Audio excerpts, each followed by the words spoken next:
Hello, my name is Marilyn Nyborg, and I am the creator of Women Waking the World. If you're interested in more of my bio, happy to refer you to womenwakingtheworld.com. I, um, I have a message, or at least some insight that I would like to share with you. The other day, I received a call from an old friend, an old colleague. We worked together in Silicon Valley, and we hadn't spoken in years, actually. And he called to tell me about the ill health of a friend of ours.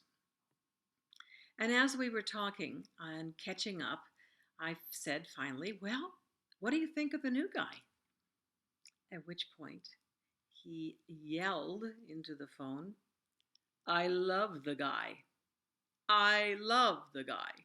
And proceeded at that level of conversation for the next few minutes, telling me why he loved the guy, why he didn't love the guy I had loved, and on from there.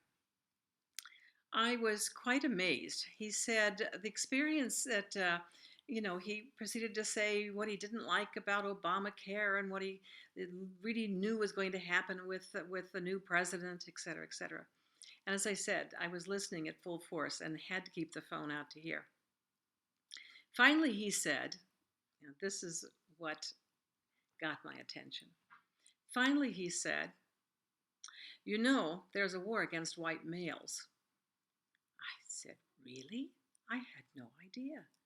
I sort of had the impression the war had been against women for these many centuries. No, no, no, he said. As a recruiter, all my managers want now are minorities and women. I thought that sounded pretty good to me, but he was very, very upset. And he just went on to rage and rant about how he, as a male, as a white male, was really being ignored, not included, made fun of on television. And I was just kind of stunned as he kind of carried on. So after we hung up, I gave a lot of thought to it. And I thought, geez, I've been very committed to encouraging and empowering women for these many years. It never occurred to me that the men would feel displaced by our rise and by our increasing power. So this is what I wrote to him, and I'm going to read it because I didn't want to lose a word here. It's a letter that says, "Dear men, the women around you are rising, empowered, committed, and leading. I know this is making you very unhappy. You feel we are taking your authority away, competing for your jobs, emasculating you, and related feelings of abandonment. I've heard you asking, what do you want? Don't you have equal rights? I hope you can hear what I'm about to tell you. Please take a breath. For centuries, you have been in control of power. It took us 40 years to gain the right to vote, and that's not been a very long time ago. You have written history, often leaving us out. Only now, history is coming to light with the many major contributions women have made over the years.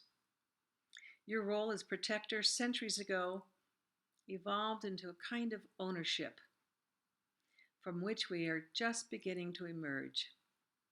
We need time to saturate ourselves in the divine feminine, where we can heal from wounds, where we can practice using our voice, our thoughts, our insights, and our way of being free of you defining us and our roles. It's important to know the feelings you are expressing, and the experience you are having has been our feelings and our experience for centuries. It would seem the pendulum has swung over to our side. The goal is that it comes to rest in the middle and be sustained there.